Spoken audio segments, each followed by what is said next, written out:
Gestion du chemin de fer Abidjan-Kaya-Tambao, le consortium 2050 tient à l'annulation du contrat de gestion avec le groupe Bolloré. Ce matin, sous la houlette du consortium, des populations ont manifesté pour la suspension de la convention de concession révisée. Lors de cette manifestation, les premiers responsables ont remis un message à toutes les structures engagées dans la gestion du dit dossier.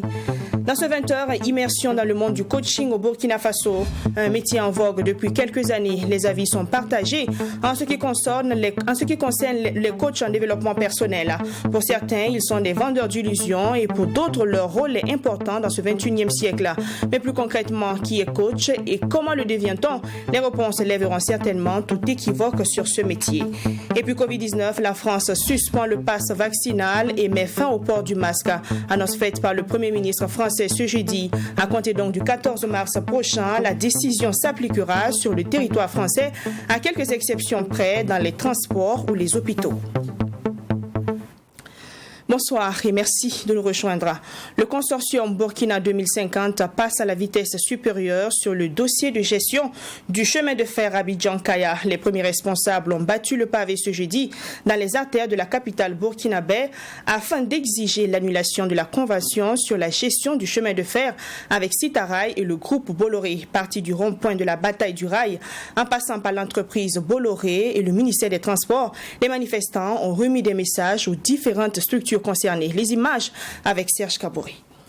Mettre fin à la convention de concession révisée portant sur la gestion du chemin de fer Kaya-Abidjan par Sitaraï, une filiale de la multinationale française, le groupe Bolloré, c'est l'objectif visé par le consortium Burkina 2050 à travers cette marche. Nous sommes ici au rond-point de la bataille du rail pour le début de la marche et la coordonnatrice du consortium, Madame Nestorine Sangaré, prend les devants. Commence ainsi 2 heures de marche avec pour itinéraire l'avenue Kadiogo et Yatenga en passant par l'avenue Nelson Mandela jusqu'à la place Nabakom où est située la Sitaraï. À pied, à vélo et même à moto, l'objectif est le même pour tous les manifestants, mettre fin à la convention avec Bolloré.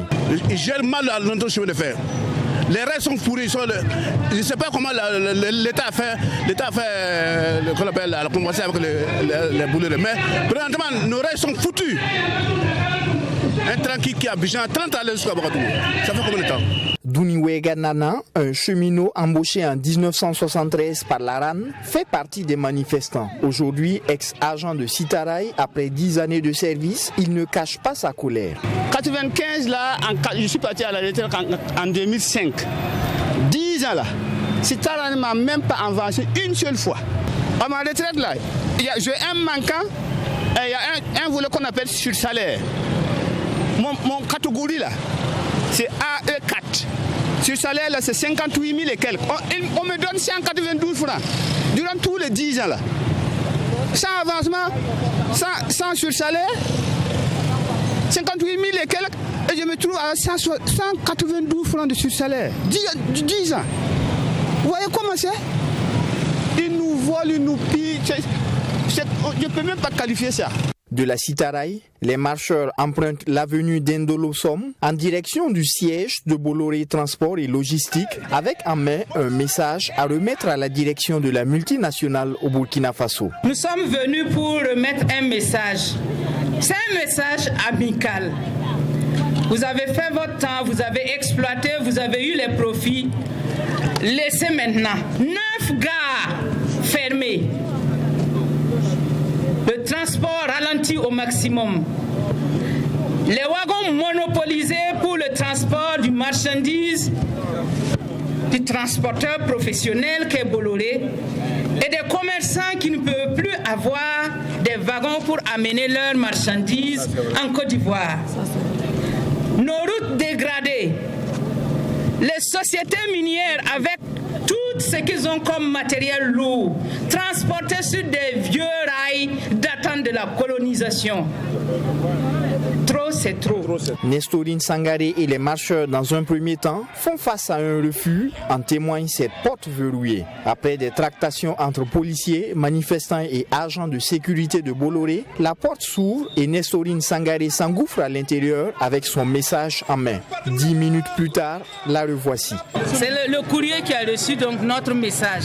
Mais nous pensons que nous allons revenir. Pourquoi ? Parce que nous estimons que tout ce monde-là ne peut pas se présenter et que ce soit au courrier qu'on nous dise de déposer le message. Nous allons revenir si la réponse tarde à venir.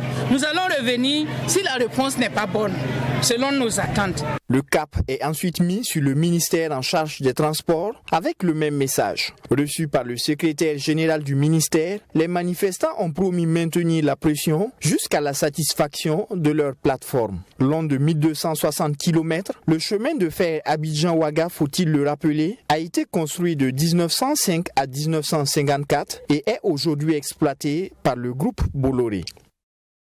À Bobo-Dioulasso, les étudiants de l'université Nazi Boni dénoncent la dégradation de leurs conditions de vie et d'études. Réunis à la place Tiefo Amoro, ils ont battu le pavé pour rejoindre le gouvernorat de la région des Hauts-Bassins afin de remettre leur plateforme revendicative à l'autorité régionale.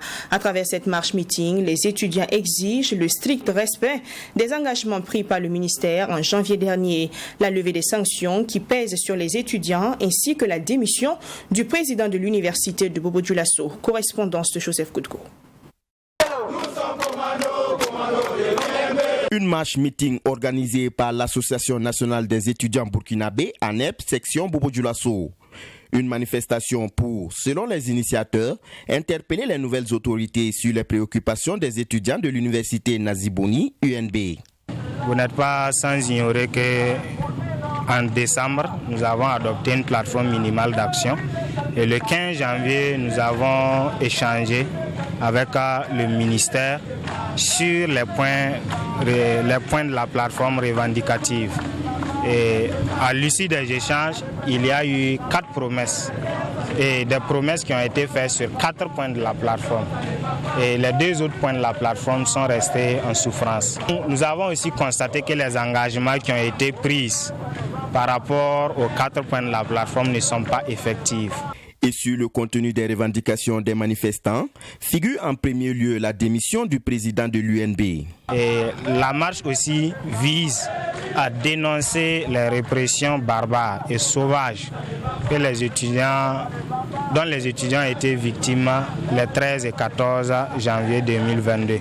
Elle vise aussi à demander ou du moins à exiger la démission pure et simple de Maker Ouedraogo, de la présidente de l'université Nazi Boni. Parce qu'il a montré par tous les moyens que sa gestion est moribonde. Des requêtes et doléances qui ont été consignées dans une plateforme revendicative et transmises aux représentants du gouverneur. En tout cas, nous allons transmettre votre plateforme acquis des droits.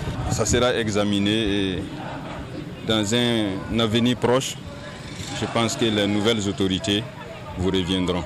Et pour cette marche, c'est la place Tiefo Amoro qui avait été choisie comme point de ralliement. Cette manifestation, faut-il le rappeler, a été marquée par des incidents. Les frondeurs ont été dispersés par des individus à l'aide d'armes blanches. Dès que nous avons annoncé la marche-meeting, certains amis du président de l'université sont d'abord passés par des faux profils Facebook pour essayer de démobiliser les étudiants. Et ils ont finalement décidé de lever une milice qui a investi la place Tiefo Amoro où les étudiants devaient se réunir pour les empêcher de se réunir. Et effectivement, ces milices ne se sont pas limitées à investir les lieux. Ils ont même agressé des étudiants. Et du point que nous avons, il y a actuellement 2 étudiants qui sont blessés et qui sont à l'hôpital. Après cette grogne, l'ANEP section Bobo-Dioulasso dit prévoir d'autres actions pour se faire entendre si rien n'est fait pour satisfaire sa plateforme revendicative. Retour à Ouagadougou. Dans un communiqué signé le 23 février dernier, le ministère en charge du commerce a annoncé la suspension de l'exportation de la farine, des céréales, notamment le maïs, le mil et le sorgho sur toute l'étendue du territoire burkinabé. Le lendemain 24 février, il a également interpellé les commerçants à déclarer leur lieu de stockage de produits destinés à la vente. Notre reporter Sanata Siré a rencontré pour vous le directeur général de la réglementation et du contrôle des prix du ministère en charge du commerce pour comprendre davantage les tenants et les aboutissants de cette nouvelle mesure. Ces explications dans ce reportage. Depuis déjà quelques mois, la population burkinabé est confrontée à une flambée des prix des produits de grande consommation. Pour pallier le problème, le ministère en charge du commerce et de l'industrie a décidé en décembre 2021 de suspendre l'exportation des céréales au Burkina Faso. C'est ainsi que certains commerçants trouvent le moyen de contourner la mesure en s'adonnant à l'exportation des farines de ces céréales. Et pour venir à bout du phénomène, une autre mesure fut prise par le ministère annonçant l'interdiction d'exportation des farines des céréales, notamment le maïs, le mil et le sorgho. L'interdiction de l'exportation de la farine des céréales locales est intervenue dans la mesure où nous avons constaté qu'après l'interdiction de l'exportation des céréales proprement dites, il y a eu donc certains commerçants qui tentent de contourner cette mesure en transformant ces céréales locales en farine et les exporter. Donc, au regard de cet état de fait, le ministère s'est en tout cas vu obligé de prendre une mesure pour interdire l'exportation de la farine. Au regard de la situation sécuritaire difficile, les rendements dans certaines zones agricoles étaient en deçà des attentes car beaucoup de producteurs n'ont pas pu travailler leurs terres. Selon le directeur général de la réglementation et du contrôle des prix du ministère en charge du commerce, l'exportation de ces produits pourrait donc avoir des impacts négatifs pour les populations, à savoir la flambée excessive des prix. Si on permet aux gens d'exporter les céréales locales, il va sans dire que le stock que nous avons déjà sur le marché va s'épuiser rapidement. Et lorsque le stock manque sur le marché, c'est les prix qui vont encore flamber. En plus du communiqué d'interdiction d'exportation des céréales locales et de la farine de ces céréales, le ministère en charge du commerce a également rappelé dans un autre communiqué signé le 24 février dernier l'obligation pour les commerçants de déclarer les lieux de stockage de leurs produits destinés à la vente conformément à la loi portant organisation de la concurrence au Burkina Faso et de ses tests d'application. Ce communiqué vient en fait rappeler cette disposition-là. Et il faut le dire que lors donc de nos contrôles, nous avons constaté qu'il y a des magasins clandestins dont nous n'avons pas en fait une idée sur leur existence. Et dans ces magasins, ce sont des produits destinés à la vente qui sont stockés de façon clandestine. Et cela contribue bien sûr à réduire la disponibilité des produits sur le marché. Et qui dit en fait pénurie de produits sur le marché parle bien sûr de l'augmentation des prix. Le délai d'une semaine avait donc été accordé aux différents opérateurs économiques pour déclarer leur lieu de stockage des produits destinés à la vente. Passé ce délai, des contrôles seront effectués sur toute l'étendue du territoire et les contrevenants seront sanctionnés conformément à la réglementation, a laissé entendre Moumouni Doulkoum. Depuis la diffusion du dit communiqué, plus d'une centaine de lieux de stockage ont été déclarés au ministère et les déclarations se poursuivent, selon le directeur général de la réglementation et du contrôle des prix du ministère en charge du commerce.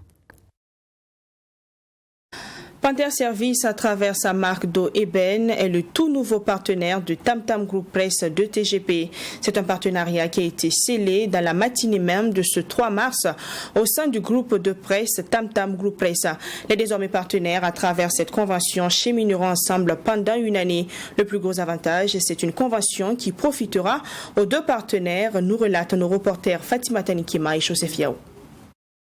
Dégorgé d'eau Eben pour sceller le nouveau partenariat entre Panther Service et Tam Tam Group Press de TGP. Une collaboration matérialisée par cette signature de convention d'une année. Venu les mains chargées de packs d'eau de la marque Eben, le président directeur général de Panther Service dit avoir choisi d'associer l'image de son entreprise à celle de TGP via ce partenariat pour diverses raisons.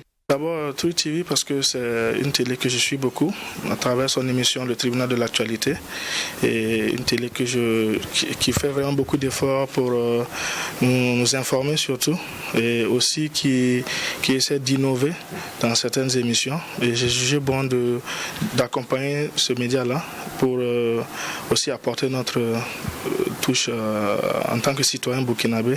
Le directeur général de DTGP, ravi d'accueillir ce nouveau partenaire, a traduit ses remerciements à l'endroit de la délégation de Panther Service. Pour Yirmaleh Frédéric Sommet, c'est un partenariat gagnant-gagnant qui vient à point nommé. Vous savez qu'actuellement c'est la saison chaude. Et donc, avoir de l'eau, c'est très important. Il faut qu'on boive régulièrement pour s'hydrater, comme nous le recommandent les spécialistes. Mais en plus aussi, on le fait, ce n'est pas simplement pour le personnel de la maison, mais c'est pour nos invités.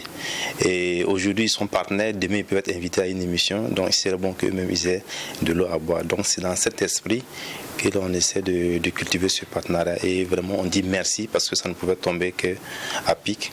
À en croire le PDG de Panther Service, cette signature des conventions n'est que la première étape d'une longue collaboration. Une cérémonie de signature des conventions qui a pris fin par cette visite guidée des locaux de DTGP. Pour mémoire, Panther Service, cette structure qui produit l'eau ébène, existe depuis 2010 dans la ville de Ouagadougou avec une succursale dans la province de Gawa. Elle emploie selon son premier responsable environ 150 personnes. Comme promis en début d'édition, alors maintenant la découverte du métier de coaching, notamment les coachs en développement personnel. C'est un métier qui prend de plus en plus de l'ampleur au Burkina Faso. Mentors, formateurs en art oratoire, conférenciers, motivateurs, tous se réclament coach. Des gens les qualifient à tort ou à raison de vendeurs d'illusions. Mais en quoi consiste concrètement le métier de coaching? Comment devient-on coach en développement personnel? Les réponses avec Maxime Jean-Hugues Bambara dans ce reportage. Qui connaît son talent parmi nous? S'il y a bien un métier qui est en vogue aujourd'hui au Burkina Faso et partout dans le monde, c'est sans doute celui du coaching. Les coachs, il en existe dans les différents domaines de la vie. Mais en quoi consiste concrètement le coaching, notamment le coaching en développement personnel? Quand on dit coach, c'est pas après avoir lu un livre en développement personnel ou quelques livres en développement personnel, mais c'est celui-là qui a suivi une formation certifiante qui peut être appelé coach. D'abord, le coaching, c'est un métier d'accompagnement.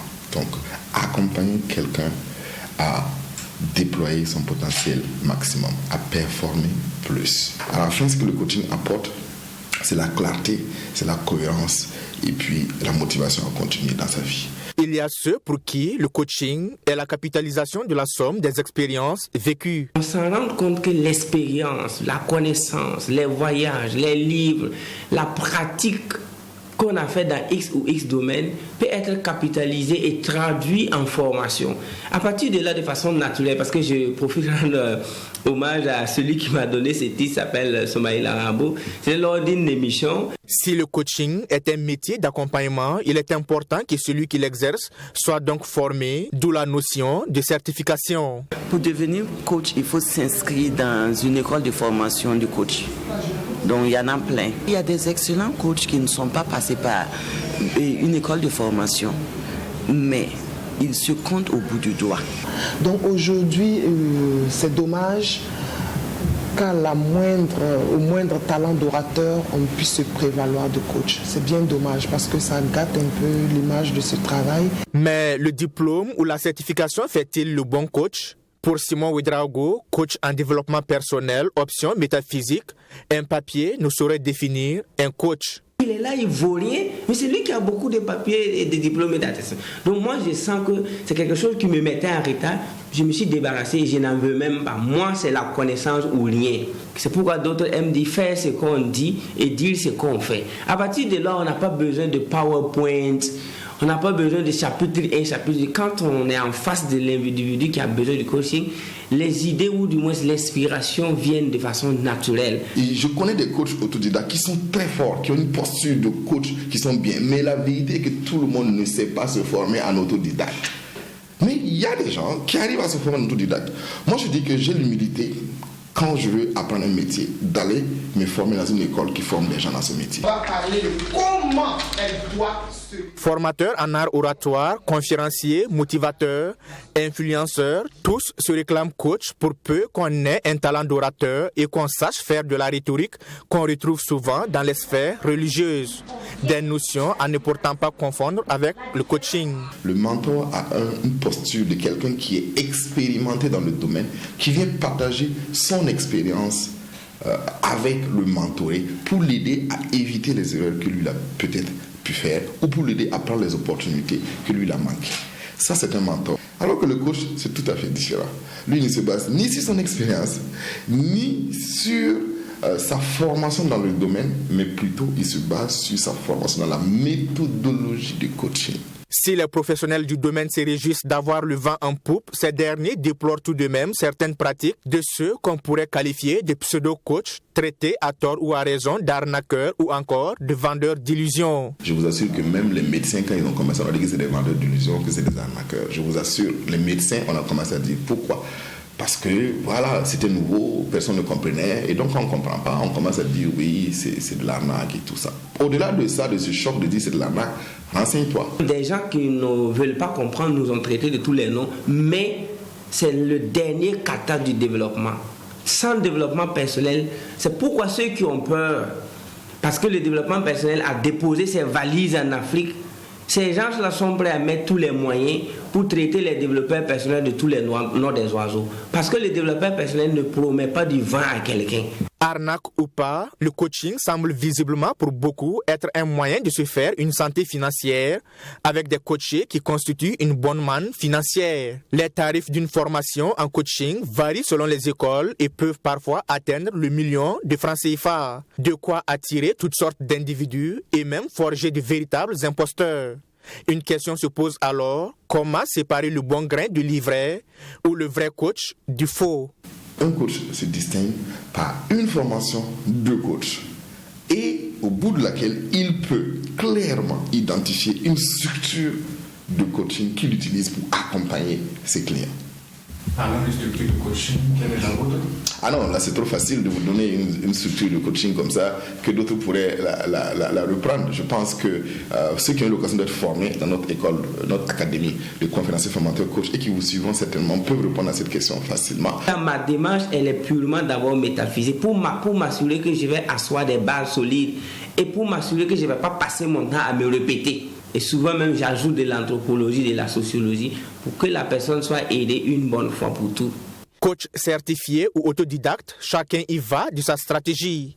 Si certains se prévalent de leur certification de coach, il n'empêche que le sujet en lui-même suscite la controverse. Mais une chose est sûre, le choix du coach ne dépend que du degré de confiance entre l'élève et son maître.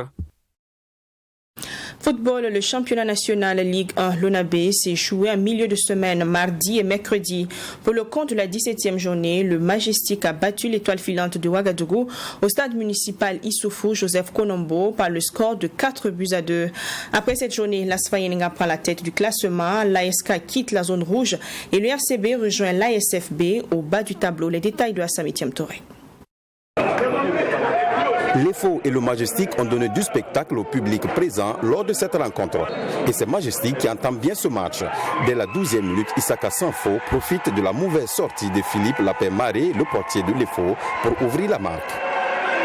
1-0, l'EFO réagit à la 29e minute sur cette tentative de percée de Yacouba Ouedraogo. Stoppé dans sa lancée, l'arbitre indique le point de pénalty avec conviction. Maurice Zina égalise pour l'étoile filante de Ouagadougou. Avant la pause, Yul Walter, l'élément dangereux de Majestic, permet à Zozio Tendelbego de conclure une belle action menée depuis le rond central. 2-1 à la pause, en seconde partie, soit à la 57e minute, sur ce coup de pied arrêté de Mouri, Ibrahim Diko, plus grand que tous, place sa tête et ramène les deux équipes une fois de plus à parité. Majestic déterminé à repartir avec le gain du match, pousse et à la 78e minute, sur ce coup franc repoussé de Mohamed Ouedraogo, Eric Chardé reprend le ballon au fond des filets. 3-2 pour le Majestic et à 4 minutes de la fin, Souleymane Maman donne le coup de grâce à l'EFO sur cette magnifique frappe lointaine. Victoire surprenante de 4-2 pour le Majestic et même au niveau du tableau d'affichage, on n'avait pas prévu le tableau du 4e but. Obligé donc de repartir dans les vestiaires pour se remettre à jour. 3 points donc de Majestic qui sonne le déclic. C'est un match qu'on a préparé minutieusement. On savait que c'est une équipe qui n'est pas facile à jouer et qui a une défense très très solide. Et surtout que nous on venait d'une défaite. On a dit aux garçons il fallait croire. Je pense que la victoire, on avait de la place pour l'avoir. Ils ont cru, même si ce n'était pas notre objectif d'avoir quand même 4 buts. Ce n'est pas facile de mettre 4 buts contre la meilleure défense, mais je pense qu'ils ont cru et c'est un mérite. 2 buts difficiles par contre pour l'étoile filante de Ouagadougou qui en 2 sorties n'obtient que 1 point. On a raté le match à beaucoup de niveaux. Sur les passes offensives, sur les passes défensives, c'est un match totalement raté. Dans la saison, ça arrive. Maintenant, il faut savoir tirer les enseignements et puis rebondir. Difficile, match nul, défaite, effectivement c'est difficile, mais on va rebondir. Majestic pourra donc confirmer lors de la 18e journée face à l'AS Fayenenga, désormais leader après la 17e journée. Mis en place pour lutter contre le Covid-19, le pass vaccinal a suscité une vive opposition lors de sa mise en place en France.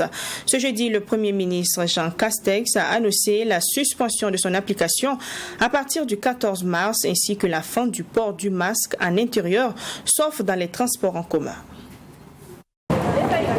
La situation sanitaire s'améliore. Ce sont les mots du Premier ministre français Jean Castex qui a annoncé ce jeudi un allègement des restrictions liées au Covid-19.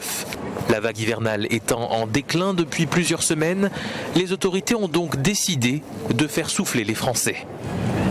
Je vous annonce qu'à partir du lundi 14 mars, nous allons suspendre l'application du pass vaccinal partout où il s'applique. Et deuxième mesure, à la même date, on a voulu quelque chose de simple, fin du port du masque obligatoire dans tous les lieux où il est encore applicable, c'est-à-dire plutôt à l'intérieur. Quelques exceptions, le masque restera obligatoire dans les établissements médicaux comme les hôpitaux et les EHPAD, mais également dans les transports en commun, compte tenu de la promiscuité. Les soignants, eux, resteront toujours soumis à l'obligation vaccinale. Initialement, le gouvernement avait voulu attendre que le seuil des malades en soins critiques passe sous la barre des 1500 pour lever tout ou partie du pass vaccinal. Si la pression hospitalière s'est bien réduite ces dernières semaines, 2329 patients occupent toujours les soins critiques sur le plan national. De leur côté, les contaminations sont également en baisse, avec plus de 53 000 cas comptabilisés mercredi, contre 70 000 il y a une semaine.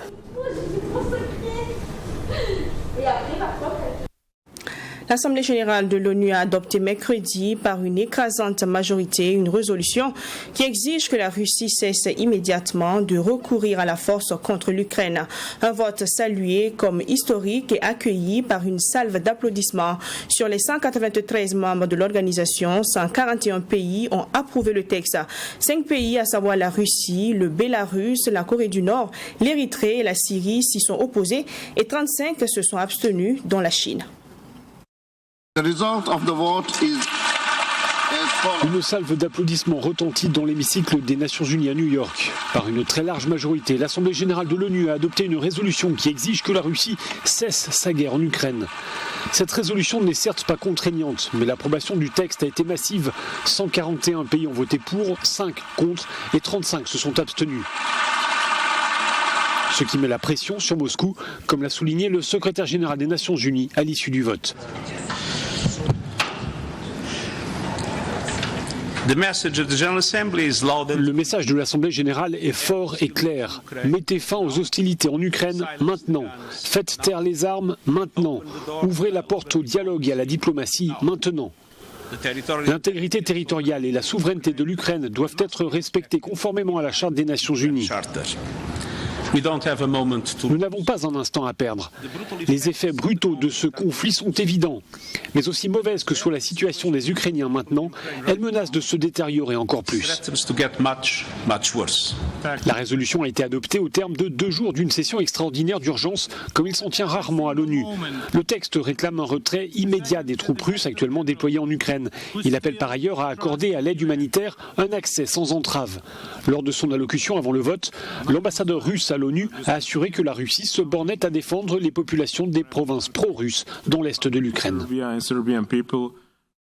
Cette brève information avant de nous séparer ce soir, le Premier ministre de la transition burkinabé est connu. Il s'agit du docteur Albert Ouedraogo qui a été nommé ce soir même par décret présidentiel. Titulaire d'un doctorat en sciences de gestion, Albert Ouedraogo est né en 1969. Nous y reviendrons dans nos prochaines éditions. C'est la fin de ce journal. Merci de l'avoir suivi. On se retrouve demain 20h pour notre journal. D'ici là, prenez toujours soin de vous. Bonsoir.